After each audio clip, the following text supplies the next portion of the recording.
Negotiations continue in Vienna between the United States and Iran over whether or not to re-enter the flawed and very, very naively dangerous JCPOA, what is commonly called the Iran nuclear deal. The Russian, who's in charge of being the mediator between us and Iran, because we won't even sit in the same room to talk about this, revealed a few days ago that he was amazed at how many concessions the United States was making to Iran, and that they have received in the negotiations more than they ever could have hoped for. What an alarming fact that a Russian is leading the negotiations between the U.S. and Iran over their continued nuclear program.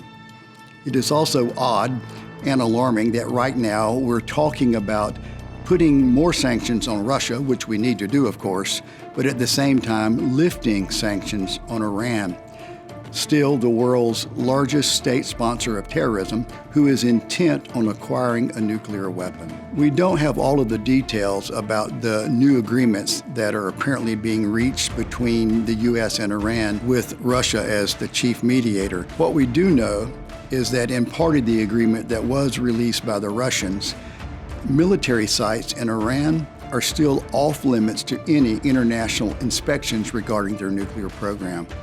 Experts across the globe estimate that the breakout time, the time in which Iran can actually possess at least one nuclear weapon, has gone from a year to months till now they think actually a matter of weeks.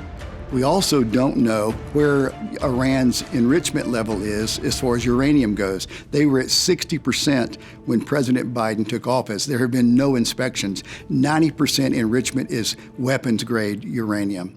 So in this uncertain world that we live in, the Biden administration is not helping to make us more secure or more certain, and it appears at this point we are about to facilitate a nation that is bent on the destruction of its enemies and their continued exportation of terror around the world. For our continued analysis of the situation with Iran and Russia and the United States, we invite you to visit our website at aclj.org, where I have an article discussing this very issue.